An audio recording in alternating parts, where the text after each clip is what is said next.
भक्ति ऐसी करो, कई लोग कहते हैं भक्ति ऐसी करो, भक्ति ऐसी करो, चार लोग क्या कहेंगे। हम कहते हैं भक्ति कर रहे हो तो चार लोगों के मुख पर मत जाना। भक्ति करो तो ये मत सोचना कि चार लोग क्या कहेंगे।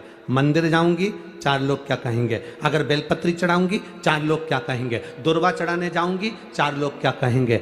अगर हम भगवान शंकर के मंदिर में जाकर चावल के दाने चढ़ाएंगे, चार लोग क्या कहेंगे। हम शिव जी के मंदिर में जाकर पशुपति व्रत करेंगे, चार लोग क्या कहेंगे। भक्ति ऐसी मत करो कि तुम सोचो कि चार लोग क्या कहेंगे। भक्ति करते समय तुम्हारे भीतर यह होना चाहिए कि चार लोग क्या कहेंगे, उससे मतलब नहीं होना चाहिए। भक्ति करते समय तुम्हारे मन में यह होना चाहिए कि मेरा भोले बाबा क्या कहेगा, बस उससे मतलब होना चाहिए।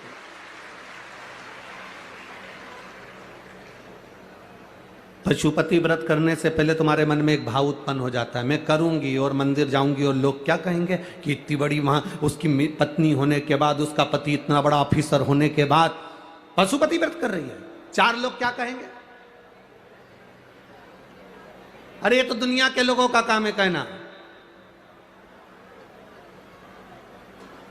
ढोलक बजा बजा कर भजन गाओगे तो भी लोग कहेंगे बताओ ये आ गई सती सावित्री। और अगर तुम मंदिर नहीं गए, भजन नहीं गाया, भगवान की भक्ति नहीं करी तो लोग कह देंगे बताओ ये आ गई अप टू डेट मैडम, ये किसी काम की नहीं। अब बताओ भजन करोगे तो लोग ताना देंगे, नहीं करोगे तो लोग ताना देंगे। तो हमें ये नहीं सोचना कि हम व्रत करेंगे तो चार लोग क्या कहेंगे, पशुपति व्रत करेंगे तो चार लोग क्या कहेंगे, मंदिर जाऊंगी लोटा भर के घर से जल भरकर मंदिर जाऊंगी तो चार लोग क्या कहेंगे। कई पुरुष लोग ऐसे हैं जो अपनी पत्नी से कह देते हैं मैं जाऊंगा तो दोस्त लोग हंसेंगे, दुनिया के लोग क्या कहेंगे, मोहल्ले के लोग क्या कहेंगे। अब ईमानदारी से बोलो, क्या मोहल्ले के लोग तुम्हें खाने को दे रहा है? बोलो री कोटा की जी जी, मोहल्ले के लोग खाने को दे रहे हैं? पड़ोसी तुम्हारे यहाँ फ्रिज ला के दे रहा है? पड़ोसी या रिश्तेदार तुम्हारे यहाँ एसी लगवा रहे हैं? अगर कोटा में लगवा देते हो तो बात दूसरी है। हमारे यहाँ सीहोर में तो कोई नहीं लगवाता। पड़ोसी ना खाने को दे रहा है, रिश्तेदार ना तुम्हारे यहाँ कूलर ला कर दे रहा है, रिश्तेदार ना तुम्हारे घर में एसी लगवा रहे हैं, ना तुम्हारा बिजली का बिल का खर्चा उठा रहा है, ना तुम्हारे पानी का खर्चा उठा रहा है, ना तुम्हारी पढ़ाई का खर्चा उठा रहा है। फिर हम क्यों सोचें कि हमारे भजन करने से, शंकर जी को जल चढ़ाने से, शिव जी के मंदिर जाने से, शंकर का गुणगान करने से, शिव महापुराण सुनने से चार लोग क्या कहेंगे। हमें यह सोचना है कि मेरा भोले बाबा क्या कहेगा। उसकी भक्ति का धारण करें, हम उसके भजन को धारण करें, हम उसके स्मरण को धारण करें, हम उसकी भक्ति को अपने भीतर उतारें, हम उसके भजन को अपने भीतर उतारें। अरे भाई, जब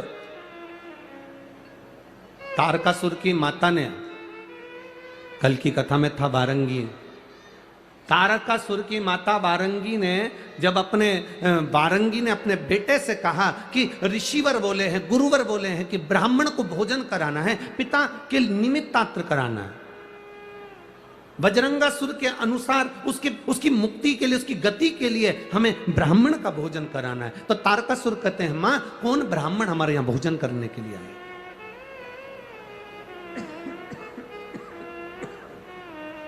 मां कौन ब्राह्मण हमारे घर में भोजन करने के लिए आएगा? किस ब्राह्मण को हम बुलाएं, किस ब्राह्मण को हम अपने करीब में बुलाएं कि हमारे घर में आकर भोजन कर लेगा? वारंगी ने कहा तुम ब्राह्मण को भोजन का निमंत्रण तो दो। तारकासुर ने पृथ्वी के सारे ब्राह्मणों को भोजन का निमंत्रण दे दिया, सारे संतों को तारकासुर ने भोजन का निमंत्रण दे दिया। तारकासुर ने सारे ब्राह्मणों को जब भोजन का निमंत्रण दिया, संतों को भोजन के लिए आमंत्रित किया, संतों को भोजन के लिए जब बुलाया तो सारे के सारे संत, साधु, ब्राह्मण, गुरुजन जितने भी थे, कोई तारकासुर के यहां भोजन करने के लिए नहीं गया, क्योंकि मालूम था कि ये उपद्रवी है। ये उसको मालूम था कि ये उपद्रवी है, ये उपद्रव करेगा। उसको मालूम था कि ये गलत काम करेगा।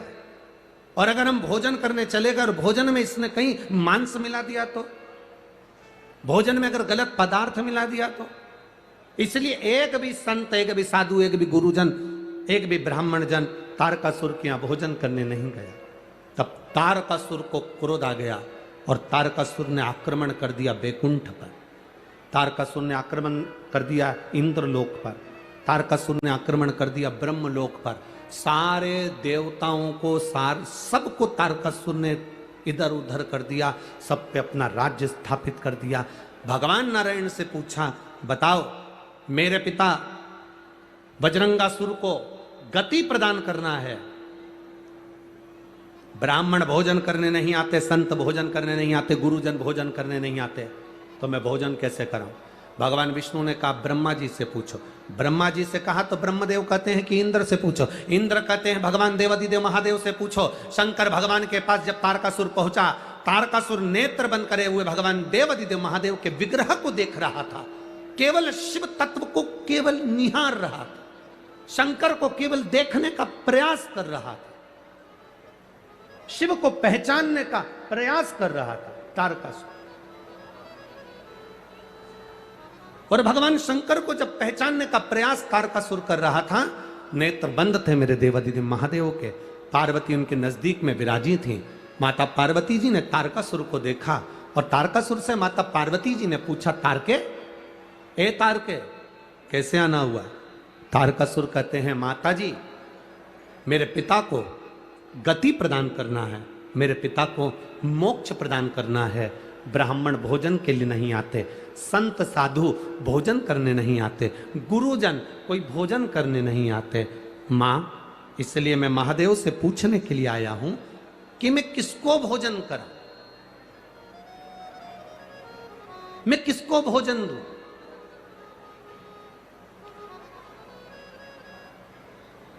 मैं किसको गति प्रदान करूं? पार्वती मैया मौन, चुप हो, एकदम मौन। और माता पार्वती जब मौन हुई, तारकासुर ने विचार करा, मैं महादेव जब तक नेत्र नहीं खोलते तब तक मैं उनकी आराधना करूं। शिव नाम का जाप तारकासुर ने किया। तारकासुर ने जब शिव नाम का जाप करना प्रारंभ करा, भगवान शंकर को रिझाना प्रारंभ करा, भगवान देवादिदेव महादेव राजी नहीं हुए।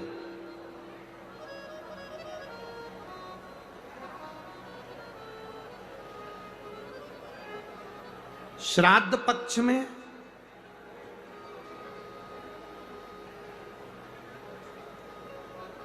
मासिक शिवरात्रि आती है। बोलो, आती कि नहीं आती? अरे जम के तो बोलो जरा, आती है ना? श्राद्ध पक्ष में मासिक शिवरात्रि आती है, शायद 13 अक्टूबर की पढ़ना चाहिए हो, मासिक शिवरात्रि श्राद्ध पक्ष में। तारकासुर को मालूम नहीं पड़ा कि कैसे दिन निकलते गए निकलते गए निकलते गए। एक श्वेत पुष्प तारकासुर तोड़ कर लेकर आए, श्वेत पुष्प।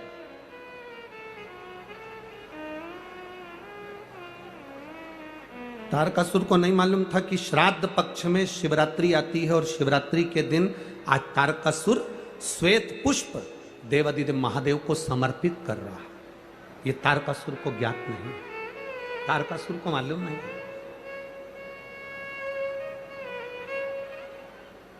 पहले तो लोग केवल एक शिवरात्रि को जानते थे भाई, बोलो सही है कि गलत? केवल एक शिवरात्रि माघ महीने की जानते थे कि महाशिवरात्रि होती है। शिव महापुराण की कथा धीरे धीरे सुनते सुनते सुनते सुनते शिवरात्रि के महत्व को लोग जान गए। एक पत्र आया है, देखिए।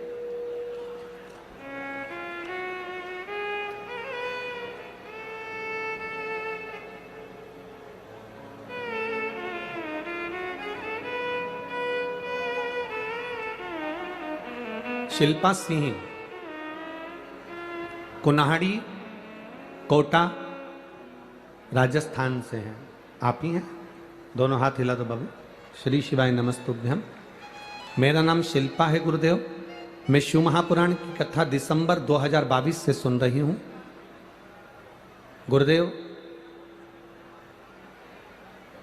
मैंने सरकारी नौकरी के लिए कई प्रयास किए परंतु सफलता प्राप्त ना हो सकी। मैंने कथा में पशुपतिनाथ के व्रत के बारे में सुना और आप जो शिवरात्रि का वर्णन करते हो उस शिवरात्रि का अभिषेक का भाव प्रकट किया। दुनिया के लोग कहते हैं ऑनलाइन शिवरात्रि पूजन से कोई फल मिलता है। मैं कहती हूं गुरुदेव, आप बैठकर कराते हो उसका फल होता है। एक लोटा जल चढ़ाना, पूजन करना, मेरे बाबा का कृपा का क्या मैं वर्णन करूं गुरुदेव। आप कहते हो कि बाबा सुनता है और जल्दी ही श्रवण करता है। गुरुदेव, जब 3 महीने पूरे निकल गए बाबा का अभिषेक पूजन करे हुए तो मेरे मन में थोड़ा सा विस्मय आया, क्या भोले बाबा मेरी नहीं सुनेंगे। केवल 3 महीने 4 दिन ऊपर हुए थे गुरुदेव और बाबा की कृपा से राजस्थान पुलिस में सरकारी नौकरी बाबा की कृपा से प्राप्त हुई। ये शिव तत्व है, ये आनंद तत्व है। शिल्पा सिंह, कुन्हाड़ी, कोटा, राजस्थान। बैठो बाबू। श्री शिवाय नमस्तुभ्यम। एक पत्र और बड़ा सुंदर आया, देखिए।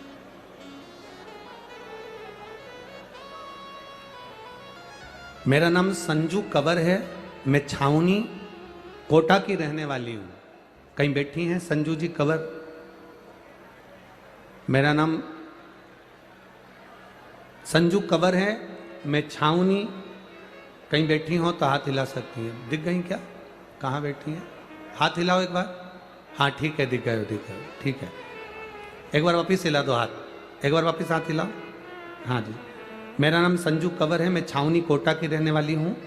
मेरा मोबाइल नंबर ये है गुरुदेव। भोले बाबा का मैं क्या वर्णन करूं। गुरुजी, प्रत्येक महीने शिवरात्रि आती है, शिवरात्रि का मैं गुणगान क्या कर सकती हूं। 1 लोटा जल सारी समस्या का हल है गुरुदेव। 2020 की बात है, मेरी बेटी के चेस्ट में 2 इंच की गांठ हो गई। जो 4-5 डॉक्टरों को दिखाया, बड़े बड़े हॉस्पिटल में, जयपुर आदि, पुणे आदि सब हॉस्पिटलों में दिखाया तो डॉक्टरों ने कैंसर की गठान बता दी। कैंसर की गठान बताई, ऑपरेशन होना था। डॉक्टर के हिसाब से जहां चेस्ट में गठान थी वहां से गांठ को निकालकर चेस्ट को काटना था। बेटी की आंख में आंसू था कि बेटी का चेस्ट कैसे कटवा दे गुरुदेव। और गठान भी बड़ी बता रहे हैं डॉक्टर और कैंसर की बता रहे हैं। जितनी जांचें हुई इसकी, सारी जांच कैंसर की रही और सारी जांचों में चेस्ट को काटना बताया। अब करें क्या? तब किसी ने कहा आप ऑपरेशन कराने जाओ, मना नहीं, पर एक बार भोलेनाथ जी का पशुपति व्रत करो और महीने की शिवरात्रि आती, 1 लोटा जल चढ़ाकर बाबा से विनती करो। गुरुदेव, शिव जी का मैं क्या वर्णन करूं। रोज जल चढ़ाकर बेटी को देती, चेस्ट पर लगाती, आचमन करती, बेलपत्र खाती।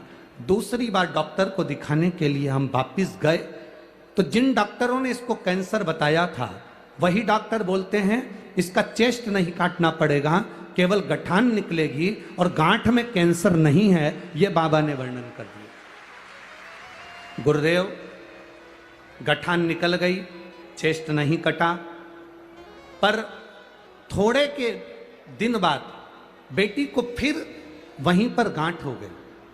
जब गांठ हुई तब वापिस डॉक्टर को दिखाने के लिए गए और बेटी को बेलपत्र खिलाकर लेकर गए। बाबा का मैं क्या गुणगान करूं। हॉस्पिटल में बेटी के चेस्ट से वो गांठ गायब थी और बेटी को कैंसर नहीं था। मैं बाबा को यहाँ नमन करने के लिए। एक बार हाथ हिला दो बहन। श्री शिवाय नमस्ते। बैठिए, बैठिए। शिव तत्व इसी को कहते हैं। आप आते जरूर हो कथा के अंदर, आप पहुंचते जरूर हो शिव महापुराण की कथा को सुनने के लिए, पर आपसे निवेदन केवल इतना है कि दिल से सुन लेना। वो दिल से आपको लुटा कर चले जाएगा, दिल से लुटा कर जाए। आप उसकी अविरल भक्ति को धारण करो, आप उसके विश्वास को दृढ़ बनाओ। एक शिवरात्रि के एक पुष्प का वर्णन क्या कहता है हमारा शास्त्र, शिवरात्रि का एक लोटा जल क्या वर्णन करता है हमारा शिव महापुराण। तेरी कृपा बिना न हिले एक भी अणु, लेते हैं श्वास तेरी कृपा से तनु। हे गंगाधार मुक्ति द्वार ओंकार भोले, आयो शरण दिया शंकर। एक बेलपत्र का, एक पुष्प का क्या वर्णन है, एक पुष्प का क्या आनंद है।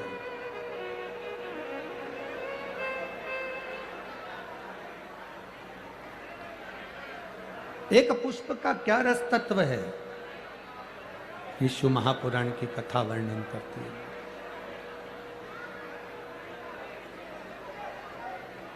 भगवान देवादिदेव महादेव की कथा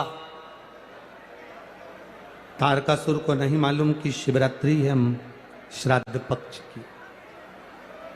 उसके स्मरण में नहीं आ पाया कि ये श्राद्ध पक्ष की शिवरात्रि है। उसके स्मरण में नहीं आया कि ये शिवरात्रि कितनी मूल होती है, कितनी महत्ववान। इस शिवरात्रि की कितनी महत्वता होती है। शिव महापुराण की कथा कहती है, भाई श्राद्ध पक्ष में पड़ने वाली शिवरात्रि का स्मरण जरूर करिएगा। किसी नारी को अगर 32 साल भी शादी को हो गए हों और संतान नहीं हो रही हो, 30-35 साल हो गए, 32 साल हो गए, 28 साल हो गए, 15 साल हो गए, 20 साल हो गए और संतान का सुख नहीं हो, तो श्राद्ध पक्ष की शिवरात्रि की बड़ी महत्वता है, बड़ी महत्व।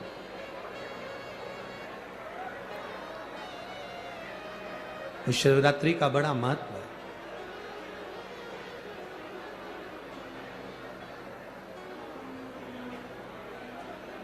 तारकासुर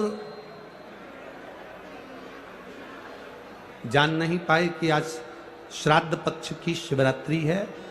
केवल एक श्वेत पुष्प, केवल एक सफेद फूल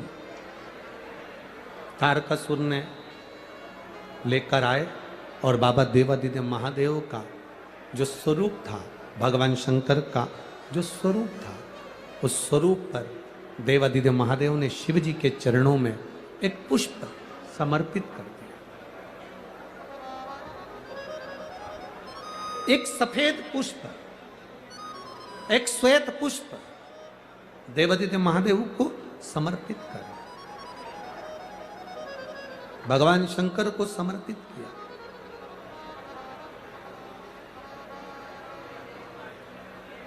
उसका फल क्या हुआ? आप लोग भी निवेदन है, प्रयास करना, पहले देख लेना, शायद हमारे हिसाब से तो 13 अक्टूबर को शिवरात्रि होना चाहिए। और भी आपके यहाँ के विद्वज्जन पंडित जन से पूछ लेना, नहीं तो पंचांग में या कैलेंडर में देख लेना कि अक्टूबर की श्राद्ध पक्ष की शिवरात्रि कब की है। जितने लोग आस्था चैनल पर सुन रहे हैं, जितने लोग फेसबुक यूट्यूब पर सुन रहे हैं, जितने लोग इस कथा पंडाल में जो दिल लगाकर और ध्यान लगाकर सुन रहे हैं, आप लोगों से निवेदन, प्रयास करना, एक सफेद पुष्प, एक श्वेत पुष्प बाबा देवादिदेव महादेव को 13 अक्टूबर को अगर शिवरात्रि है तो श्राद्ध पक्ष की शिवरात्रि के दिन बाबा देवादिदेव महादेव को एक सफेद पुष्प समर्पित कर देने पर अपने मन की कामना कर कर बाबा देवादिदेव महादेव 3 महीने वो कामना पूर्ण करता है। और जिसके यहाँ पर विद्वज्जन ब्राह्मण जन ने कहा हो कि पितृदोष ज़्यादा है या घर में शुभ कार्य नहीं हो रहा या तकलीफें ज़्यादा हो रही हैं, कोई बड़ी बीमारी ने अगर घेर लिया है, कोई बड़ी तकलीफ सामने आ गई हो, तो उनको भी निवेदन करूंगा कि प्रयास करना कि एक सफेद पुष्प अपने हाथ से बाबा देवादिदेव महादेव को समर्पित करना। उसके बाद तुम्हें जो बड़ी बीमारी है उसकी जब शिवरात्रि पर आप समर्पित कर दो, 1 महीना पूर्ण हो जाए, अगले महीने की शिवरात्रि आए, श्राद्ध पक्ष की शिवरात्रि जाएगी अक्टूबर की, फिर अगले महीने की जब शिवरात्रि आए तो उसके पहले आपकी जो बीमारी है उसकी एक बार जांच कराना। बाबा देवादिदेव महादेव उस बीमारी को समाप्त जरूर करें। श्वेत पुष्प,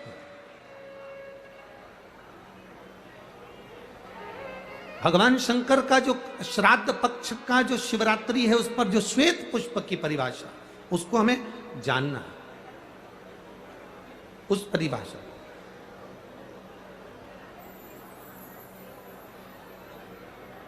आप लोगों को मालूम होगा कि हनुमान जी पूर्व जन्म में कौन थे? बोलो रे कोटा वाला। हनुमान जी का जो अवतार हुआ राम अवतार के समय पर, त्रेता में जो मेरे राम जी का जो सुंदर अवतार हुआ, तो राम जी के साथ में जो हनुमान जी प्रकट हुए, ये हनुमान जी को पूर्व जन्म में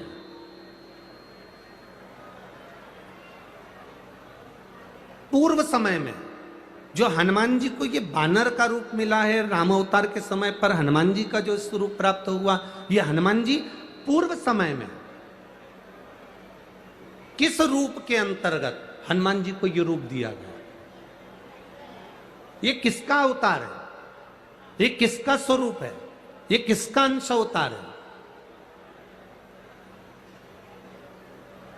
कई लोग कह देते हैं ये शंकर भगवान के अंश स्वरूप हैं, शंकर सुवन केसरी नंदन। पर शिव महापुराण जिसने दिल से सुनी हो, जिसने पढ़ी हो, जिसने स्मरण किया हो, तो हनुमान जी का जो पूर्व का जो भाव है वो विषकपी अवतार, जो भगवान शंकर और भगवान विष्णु ने एक अवतार लिया था जिसका नाम था विषकपी अवतार। कौन सा अवतार है? विषकपी अवतार, जिसको लोग वृषकपी अवतार भी कहते हैं। कोई उसको विषकपी कहता है, कोई उसको वृषकपी अवतार कहता है। जब भगवान शिव जी ने और भगवान नारायण ने दोनों ने मिलकर इस सुंदर रूप को धारण करा था, कपी का मुख धारण करा था और एक असुर का संहार किया, जिसको वृषकपी भी कहा गया, जिसको विषकपी भी कहा गया। उस वृषकपी अवतार का रूप श्री हनुमंत लाल जी को त्रेता में प्रदान किया गया। श्री हनुमंत लाल जी, उसका चरित्र भी आगे आएगा कथा में, अपन उसको सुनेंगे कि श्राद्ध पक्ष में वृषकपी अवतार का महत्व क्या है, विषकपी अवतार की महत्वता क्या है। देव पितर शिव महापुराण में अगर 16 दिन श्राद्ध के होते हैं और 16 दिन श्राद्ध में से कोई भी एक दिन श्राद्ध का, जो तुम्हारी मर्जी पड़ जाए, जिस दिन तुम घर में फ्री हो, जिस दिन तुम्हारी मर्जी पड़ जाए, जिस दिन तुम्हारा मन कर जाए, उस दिन वृषकपी विषकपी नाम लेकर एक रोटी में थोड़ी सी शक्कर या गुड़, थोड़ा सा चावल, थोड़ा सा अगर चावल नहीं हो तो खीर बन जाए तो ज्यादा अच्छी है, रोटी के अंदर रखकर वृषकपी या विषकपी, भगवान शंकर का एक अवतार है नारायण के साथ में। भगवान शिव और भगवान शंकर का और नारायण का एक अवतार मिलकर हुआ था। भगवान शिव और नारायण का मिलन से 3 अवतार हुए थे, 3 अवतार हुए हैं। एक हरिहर अवतार भी भगवान शंकर और नारायण के मिलन से हुआ, एक वृषकपी अवतार भी नारायण और शिव के मिलन से हुआ। तो जो वृषकपी अवतार है भगवान शंकर और एक भगवान नारायण और भगवान शंकर के मिलन से शरंभेश्वर अवतार भगवान शंकर का और नारायण का मिलकर हुआ है। शरंभेश्वर, ये 3 अवतार नारायण और शिव जी मिलकर बने हैं। 3 अवतार भगवान शंकर ने नारायण के साथ मिलकर लिया, शरीर एक बनाया, दोनों मिल गए, एक शरीर बनाकर जगत का कल्याण करा। रोटी हो तो रोटी, पूड़ी हो तो पूड़ी, पराठा हो तो पराठा, जो तुम बनाए हो उसमें थोड़ा सा मात्रा दूध चावल की या खीर की, थोड़ी सी मात्रा गुड़ की, और वृषकपि या विषकपि अवतार का नाम लेकर अपने दरवाजे के बाहर खड़े होकर जो गौ माता को श्राद्ध पक्ष में किसी भी दिन ये भोजन वृषकपि का नाम लेकर दे देते हैं, उसके घर में कभी संपदा की कमी नहीं आती, धन की कमी नहीं आती। श्राद्ध पक्ष का ये स्वरूप है विषकपि अवतार। एक बार सब बोलेंगे, बोले विषकपि भगवान की। अब नाम आप लोग ले जिससे आप लोगों को याद हो जाए, बोलिए विषकपि भगवान की। आप विषकपि बोल सकते हो, वृषकपि भी बोल सकते हो, वृषकपि भी बोल सकते हो और विषकपि भी बोल सकते हो, दोनों नाम में से कुछ भी। हाँ, अगर आप नेट पर सर्च करोगे या आजकल लोग क्या है, कथा सुनने के बाद नेट पर जल्दी सर्च करते हैं, तो गूगल आदि पर सर्च करोगे तो विषकपि भी आ सकता है, वृषकपि भी आ सकता है। पुराण में अगर ढूंढोगे, शिव पुराण के अंतर्गत या स्कंद पुराण में या गर्ग संहिता में या कूर्म पुराण में, बरहा पुराण में अगर आप ढूंढेंगे तो उसमें वृषकपि और विषकपि कोष्टक में बना हुआ है। पहले आएगा विषकपि, फिर कोष्टक में आएगा वृषकपि। उस अवतार का स्मरण। फिर से नाम बोलो, क्या नाम बोलना है? विषकपि। या तो विषकपि बोल लें या वृषकपि।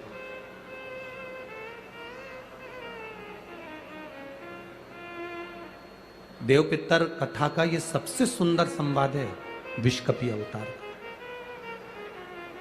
भगवान अब तारकासुर ने विचार करा कि मेरे पिता बजरंगासुर का गति कैसे हो, तो वो एक पुष्प, सफेद पुष्प को तोड़कर, उसको नहीं भान कि आज शिवरात्रि, उसको भान ही नहीं है, उसके स्मरण में नहीं है कि आज शिवरात्रि।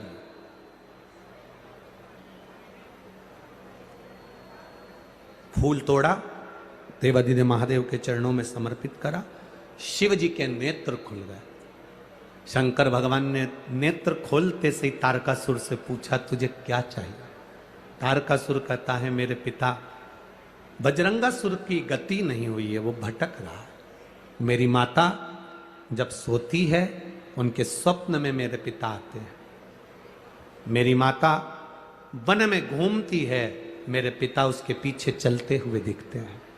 कभी कभी पितर, कभी कभी पूर्वज, हमको ऐसा लगता है कि हम काम कर रहे हैं और मुझे कोई देख रहा है।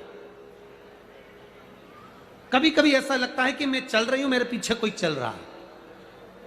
कभी कभी ऐसा भान होता है कि ऐसा लग रहा है कि कोई मुझे देख रहा है, कोई मेरे पीछे चल रहा है, कोई मेरे आगे चल रहा है। कभी कभी ऐसा भान होता है। तो उसके लिए यहाँ तारकासुर कह रहा है कि मेरी माता को मेरे पिता, मेरे पूर्वज नजर आते हैं, मेरे पिता की गति कैसे हो जाए। तब भगवान शंकर कहते हैं कि तारकासुर, एक तो तू असुर है, तू राक्षस है, और राक्षस होने के साथ साथ तू अपने पिता की गति की बात कर रहा है, ये तो मुझे हंसी आने वाली बात है। एक राक्षस कहे कि मेरे पिता का मोक्ष हो जाए, तो ये तो बड़ी हंसी की बात है, ये तो बड़ी विचित्र बात। पर तुम पूछ रहे हो, भगवान देवादिदेव महादेव ने कहा कि तुम्हारे पिता की गति के लिए तुम ब्राह्मण भोज, संत भोज, गुरु भोज, दरिद्र भोज ये क्यों ना करते? तारकासुर ने कहा, मैंने पूरी पृथ्वी को निमंत्रण दिया, कोई मेरे यहाँ भोजन करने नहीं आया। सबको भय लगा कहीं मैं मांस ना मिला दूं, गलत पदार्थ ना मिला दूं, गलत चीजें ना मिला दूं, उसका स्मरण ना हो जाए, इसलिए कोई मेरे यहाँ भोजन करने नहीं आया। शंकर जी उसी समय पर कहते हैं, तेरे पिता की गति के लिए नंदी तुझे ज्ञान देगा। भगवान ने नंदी की ओर इशारा करा। नंदी ने तारकासुर से कहा, सुन तारका, अगर अपने पूर्वजों को जल नहीं दे सकते, अपने पूर्वजों को तर्पण नहीं कर सकते, अपने पूर्वजों के लिए भोजन नहीं करा सकते, अपने पूर्वजों के लिए कोई तुम भाग नहीं दे सकते, अपने पितरों के लिए तुम कुछ नहीं कर सकते, तो नंदी ने तारकासुर से कहा, एक मुट्ठी दुर्बा घास उखाड़ कर किसी गाय को खिला देना, उससे भी तेरी पिता की, तेरे पूर्वज की मुक्ति गति निश्चित है। ये नंदी का ज्ञान है, ये नंदीश्वर का ज्ञान। 16 दिन श्राद्ध में बन सके, आप अगर किसी को भोजन करा सके ठीक है, ना करा सके ठीक है, कुछ नहीं बने तो थोड़ी सी घास, थोड़ा सा ग्रास तोड़कर गौ माता को भी खिला देने पर हमारे पूर्वजों को, हमारे पितरों को मुक्ति प्राप्त हो जाती है, मोक्ष मिल जाता है। क्यों?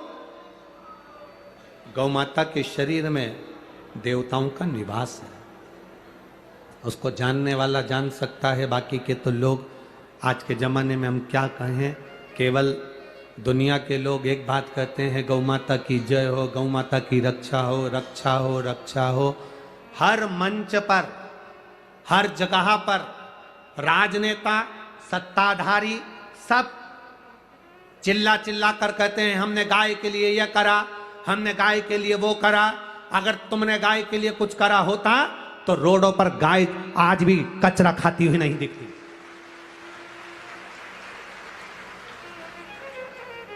आज भी रोड पर गाय कचरा खाते हुए नहीं दिखती। अगर गौ माता की रक्षा के लिए, गौ माता के लिए कुछ किया होता तो यहां सामने नजर आता।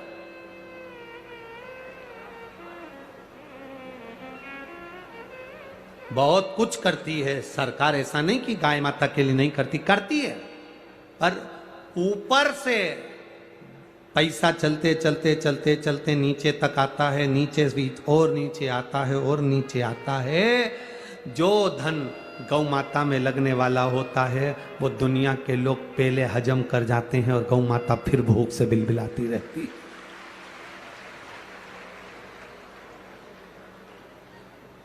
फिर भूख से बिलबिलाती रहती है।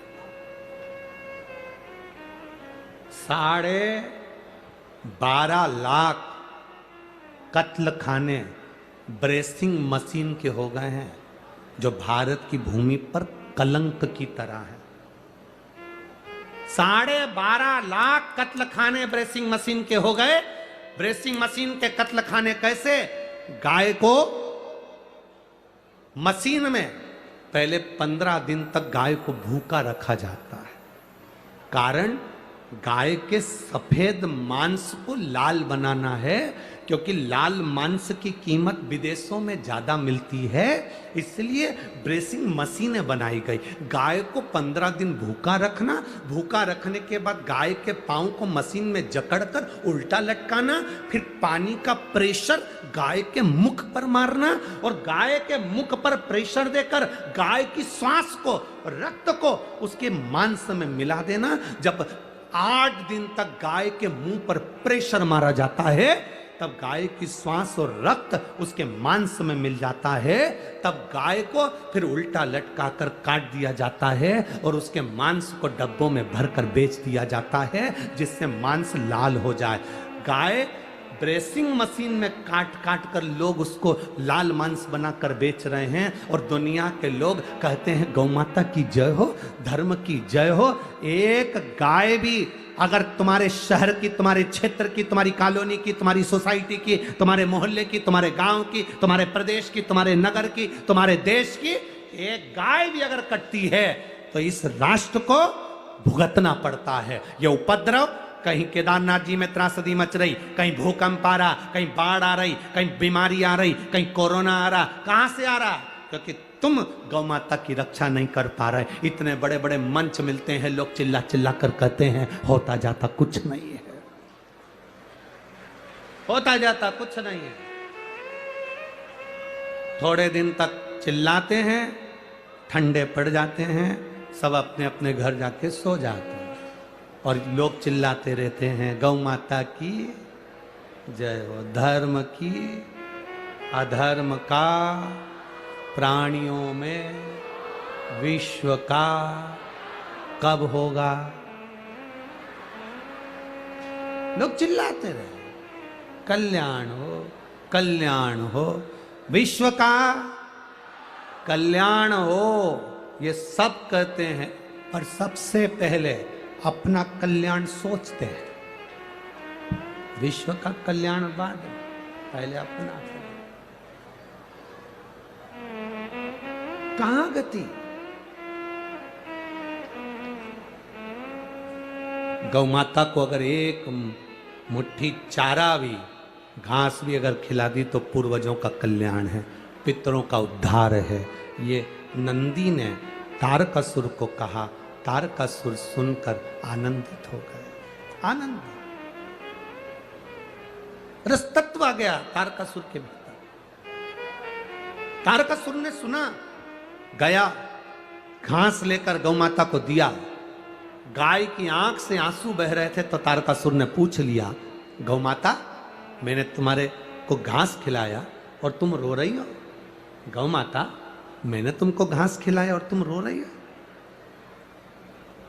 गौ माता कहती है, तारकासुर तू असुर है, मुझे कष्ट देता है हर पल, और आज तू घास खिलाने आया है तेरे पूर्वजों के उद्धार के लिए। ये तारकासुर की कथा नहीं, ये आप और हमारी सबकी कथा है। 16 श्राद्ध आई, दादाजी की तिथि आई तो कंगा मंगा करके, डेंटिंग पेंटिंग करके गौ माता को बुला रही, ले आजा आजा आजा, ले ले ले। कोई ने पूछा, क्यों काकी क्या कर रही हो। आज हमारे दादाजी की तिथि है तो गाय को रोटी देना है। गाय उधर जा रही, गाय ने मुड़ के देख लिया कि आंटी जी बुला रही है, पर गाय नहीं आई। गाय के पास में बैल खड़ा था। बैल ने गाय से पूछा, वो आंटी जी बुला रही, जा क्यों नहीं रही। तो गाय बैल से बोली, ऐसी आंटी को जान दे चूल्हा में। जब 16 श्राद्ध आती है तब मेरी याद आती है अपने बुढ़े डोकरों को मोक्ष देने के लिए, बाकी के समय तो डंडा लेके दरवाजे पर खड़ी रहती है। क्या करूं आंटी का और क्या करूं अंकल का। क्यों रे अंकल और आंटी। केवल 16 श्राद्ध आई, दादाजी की तिथि आई, दादी की तिथि आई, तब गौ माता की याद आई। जब तिथि चली गई, फिर दरवाजे पर गाय आई तो पानी डाल के, डंडा मार के, हट हट चल चल।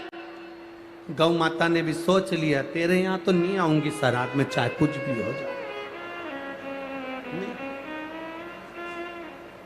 नहीं आऊंगा। गति कहां है। अरे बाबा, शिव की आराधना का जो सुख है वो सुख कहीं नहीं। आप करो शंकर की आराधना, आप करो भगवान का गुणगान।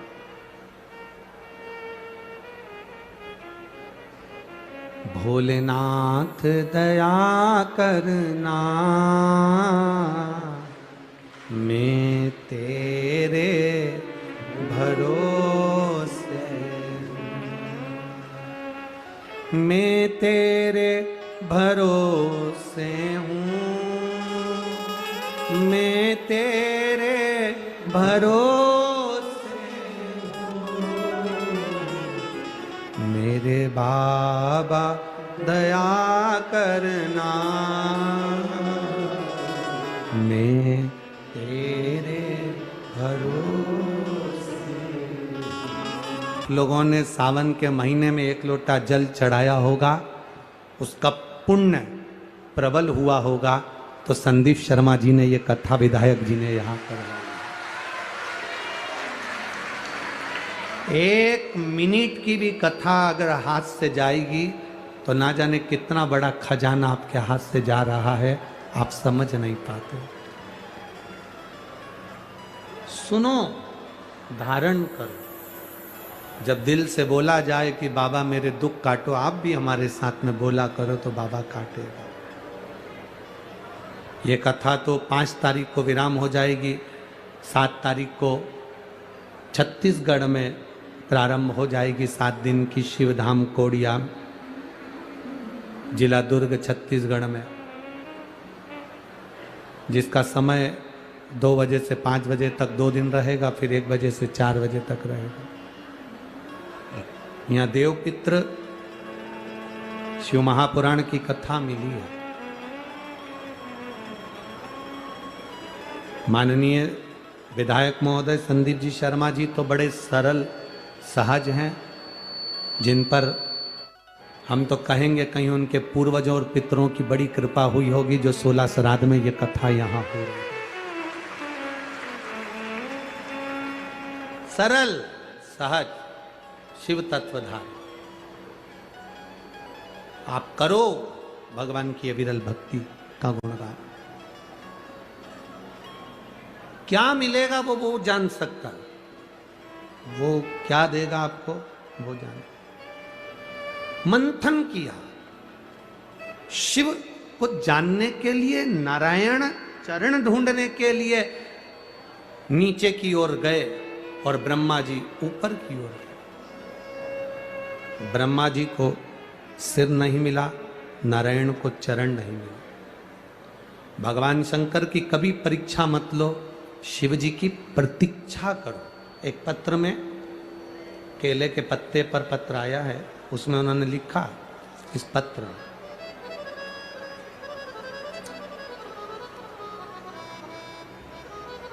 मैं इंदिरा मार्केट में रहती हूं। इंदिरा मार्केट यही है कोटा में। मैं रितु शर्मा हूं।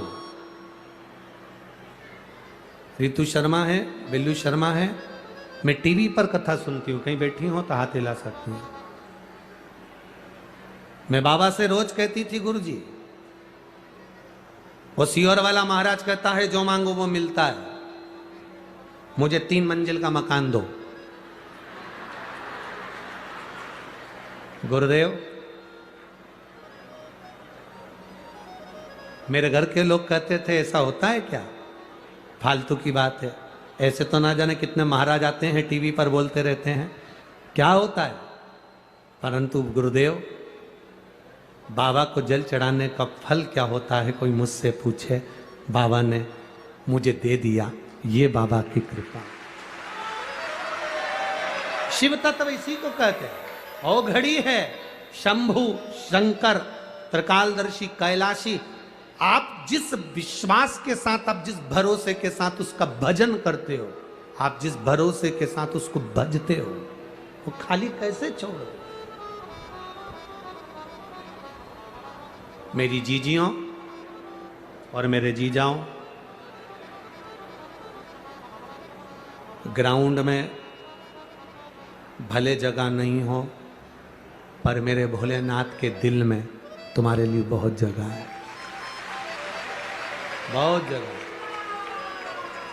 आपका भरोसा कम नहीं होना चाहिए। कोई कह दे कि शंकर के मंदिर जाने से क्या होता है, कोई कहे शिव जी को दिया लगाने से क्या होता है, कोई कहे शंकर को जल चढ़ाने से क्या होता है, कोई कहे शंकर के मंदिर में जाने से क्या होता है, उससे कह देना हम मंदिर जाते हैं, हमारे पांव से जाते हैं, हम भजन करते हैं, हमारे मन से करते हैं, तो तुम बोलने वाले कौन होते हो कि मंदिर मत जाओ, देवालय मत जाओ, शिवालय मत जाओ।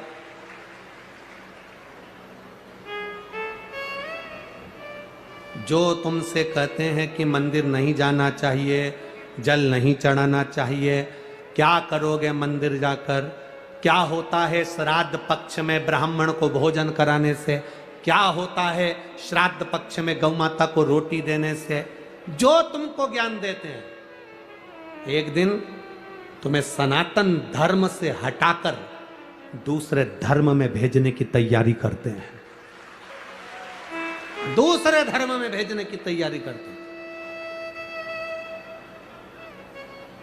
हम अपना सनातन धर्म कैसे छोड़ दें, हम अपना भजन करना कैसे छोड़ दें, हम अपनी भक्ति कैसे छोड़ दें। शिव कथा कह रहे हैं, चरण नहीं मिले, नारायण ने सत्य कह दिया कि मुझे चरण नहीं मिले, तो भगवान विष्णु का नाम सत्य नारायण हो गया। ब्रह्मा जी झूठ बोल दिए, केतकी का फूल झूठ बोल दिया, गौ माता ने झूठ बोल दिया, श्राप लगा, ब्रह्मा जी का सिर कटा, कर्मनाशा नदी प्रकट हो। आगे सृष्टि खंड बढ़ा। दक्ष प्रजापति के यहां सती माता का जन्म हुआ और वो सती मैया जो शिव की आराधना में लीन रहती थी, भगवान शंकर की भक्ति में डूबी रहती थी। बाबा देवादिदेव महादेव विवाह के बाद में उनको कुंभज ऋषि के यहाँ कथा सुनाने के लिए ले गए।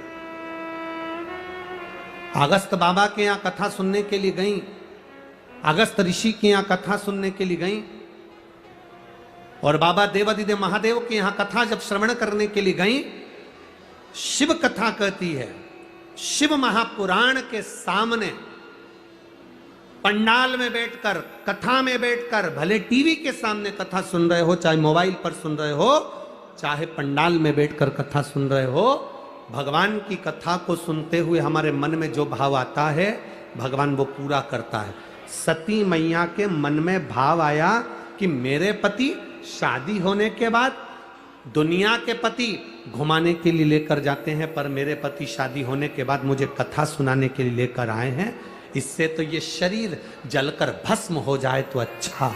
और वही हुआ, सती माता का शरीर जलकर भस्म हुआ। क्रोध की अग्नि में सती माता जल गई और उनका शरीर भस्म हुआ। कथा सुनते सुनते हम जो दिल से मांगते हैं, हम जो दिल से कहते हैं, बाबा सुनता है। श्री शिवा नमस्तु, श्री शिवा नमस्तु, श्री शिवा नमस्तु, श्री शिवा नमस्तु, श्री शिवा नमस्तु। भोला सब दुख काटो, ओ भोला सब दुख काटो। शिव शंकर जपूं तेरी माला, भोले बाबा जपूं तेरी माला, भोला सब दुख काटो हमारा, ओ भोला सब दुख काटो हमारा। वेश है मंगलकारी, वेश है मंगलकारी, शमशान वासी हमारा, शमशान वासी हमारा, ओ भोला सब दुख काटो हमारा, ओ भोला सब दुख काटो हमारा। हम जो मांगे, जो कहे उससे वो सुनता है। एक लड़का यहां बैठा है कथा में, उसने अपनी माँ से कहा, माँ ये सियोर वाला महाराज कथा में बोलता है जो मांगो मिलता है, मैं वायुसेना में नौकरी करना चाहता हूं, मिल जाएगी? पत्र है।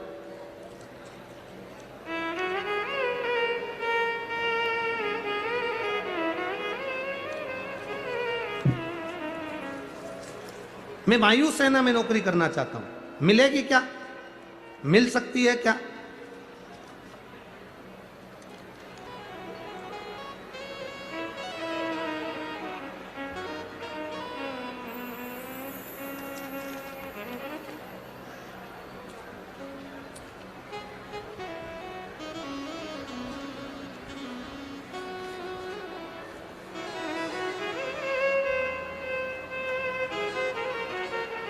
शंभो शरणे पड़ी मांगू घड़ी।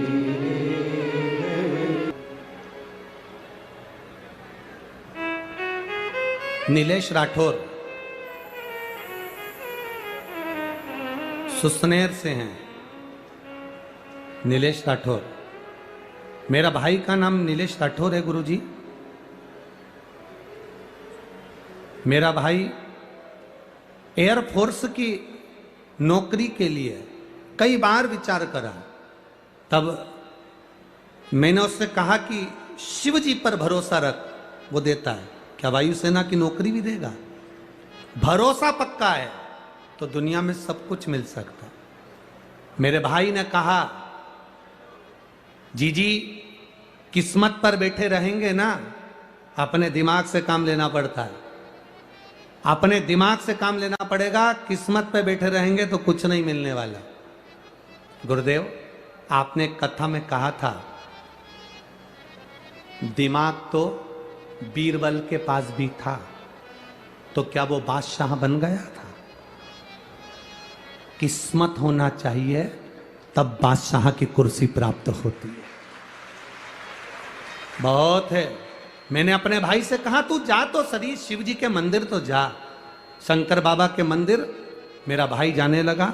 अगर कहीं बैठी हो तो हाथ हिला सकती हैं, अगर कहीं बैठी हो तो हाथ हिला सकती हैं जिन्होंने ये पत्र भेजा हो। मेरा भाई शिव जी के मंदिर जाता, बाबा देवादिदेव महादेव से प्रार्थना करता।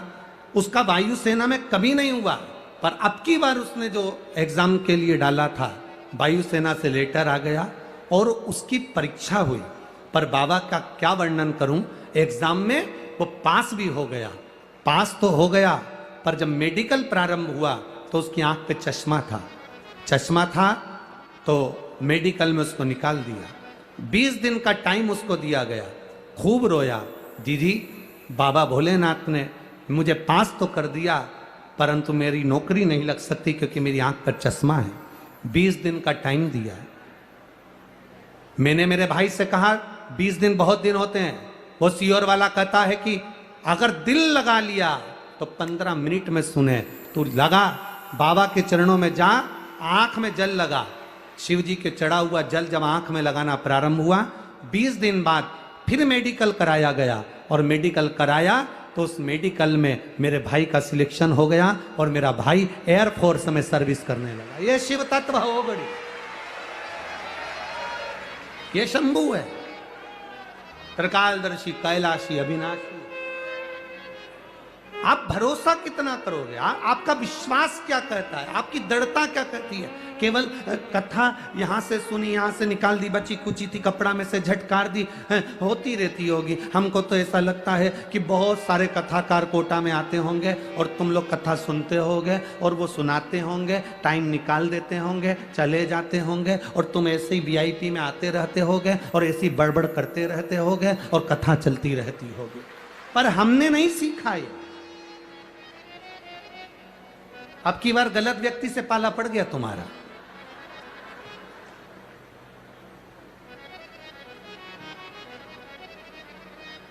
कल से एक निवेदन आप सबसे, जिसको कथा सुनना है वो ही पंडाल में बैठे, बाकी के कोई अंदर मत आओ। जिसको कथा से मतलब है, कथा सुनने आए हो ना, तो कथा से जिसको मतलब है वो आना।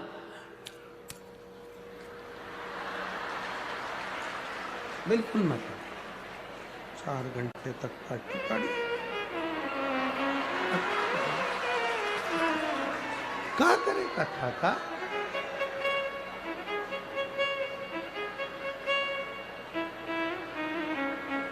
और बच्ची कुची तो यहाँ कमर में खोस गई। क्या करे कथा? कथा सुनने आयो, कथा दिल से सुनना।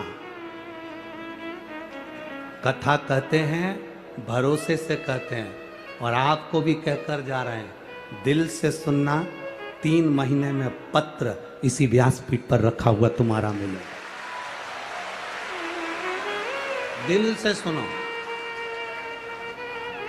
कितने प्रेम से कथा करवाई है विधायक जी ने, कितने प्रेम से।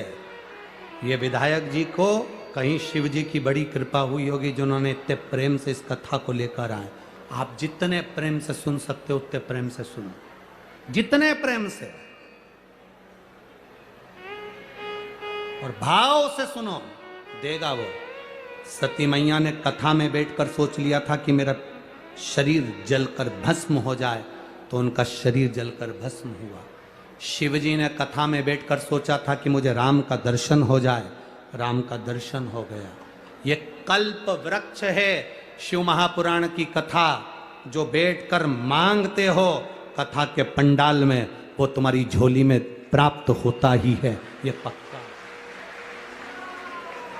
जो तुम मांगोगे वो तुम्हें मिलेगा, ये निश्चित है। कल्प वृक्ष है शिव पुराण, कल्प वृक्ष मिले तुम।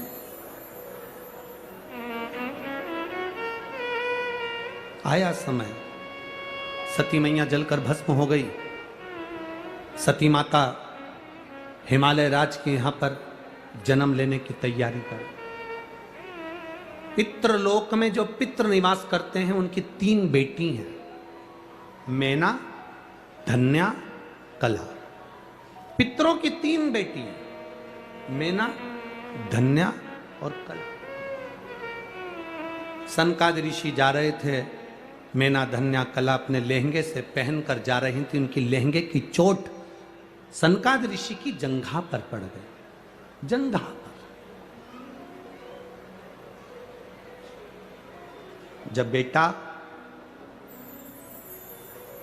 किसी एग्जाम में बैठ रहा है, सीए की पढ़ाई करे, इंजीनियरिंग की पढ़ाई करे, डॉक्टर की पढ़ाई करे, जो भी पढ़ाई बेटा कर रहा, कंपटीशन एग्जाम में बैठ रहा हो, हम ये कोटा में बहुत बच्चे कोचिंग करने आते हैं, हम उन बेटों से कहेंगे, उन बेटियों से कहेंगे, तुम हिम्मत मत हारो, अपनी हिम्मत मत हारो, टेस्ट दो, एग्जाम दो, एग्जाम के साथ,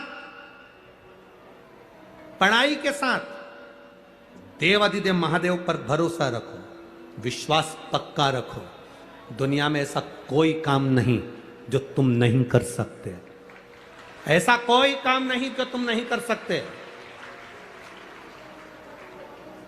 जरा सा टेंशन आया, डिप्रेशन आया और अपने प्राणों को त्याग दिया, माँ बाप के बारे में सोचा ही नहीं, ये श्रेष्ठता नहीं है। हिम्मत मत हारो। मेरा माताओं से निवेदन है, तुम्हारा बेटा कहीं पर भी पढ़ाई कर रहा हो, कहीं पर भी विद्या अध्ययन कर रहा हो, कहीं पर भी वो कंपटीशन एग्जाम में बैठ रहा हो, किसी भी जगह पर कंपटीशन एग्जाम में वो बैठे, मेरा माताओं से निवेदन है, श्राद्ध पक्ष में 3 सफेद फूल, 3 चावल के दाने, 3 सफेद फूल, 3 चावल के दाने एक कटोरी में अपने दरवाजे के नजदीक में अंदर की ओर उसको रखो। किसी भी दिन जब तुम्हारा मन पड़ जाए, श्राद्ध पक्ष में करने के लायक है। बस तुम्हारा बेटा कंपटीशन एग्जाम में बैठा हो, परीक्षा दे रहा हो, नौकरी के लिए अप्लाई कर रहा हो, या उसको कोई कुछ पाने की ललकता है और वो नहीं कर पा रहा है, या दुकान व्यापार व्यवसाय के लिए कार्य कर रहा है पर उसका नहीं जम पा रहा, कोई लोन लेने के लिए अप्लाई कर रहा है, नहीं जम पा रहा, तो 3 सफेद पुष्प और 3 चावल के दाने। पितरों की 3 बेटियां, मैना, धन्या और कला। नाम बोलिए फिर से, मैना, धन्या और कला।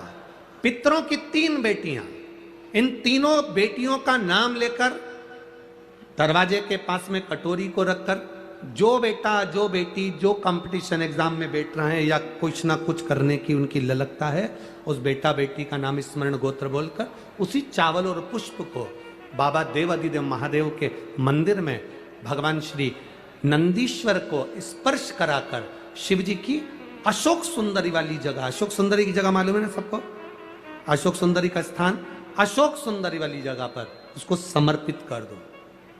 3 महीने के अंदर बाबा देवाधिदेव महादेव उसकी नैया पार जरूर करेगा, निश्चित।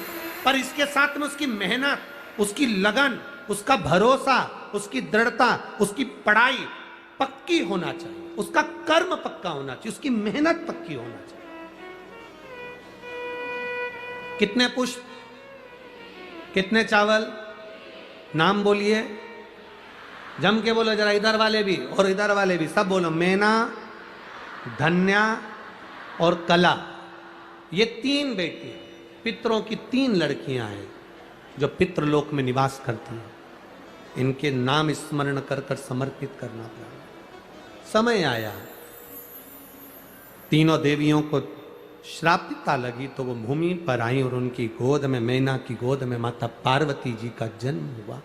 माता पार्वती जब बड़ी हुई, भगवान शिव के प्रति उनकी लगन हुई और शंकर भगवान के साथ में माता पार्वती जी का मंगल विवाह हो रहा है। जोरदार ताली बजाकर शिव पार्वती के मंगल विवाह का स्मरण करें। कथा देव पितर शिव महापुराण की कथा जो चल रही है, बहुत सारी कथा कल प्रसंगों में अपन लेंगे, उसका स्मरण करेंगे। पार्वती जी शिव जी के गले में जयमाला पहना रही हैं, जोरदार ताली बजाएं। भगवान शंकर के गले में जयमाला दे रही हैं। भगवान देवाधिदेव महादेव माता पार्वती जी के गले में जयमाला पहना रहे हैं, जोरदार ताली बजाइए। हार हार। सुंदर आनंद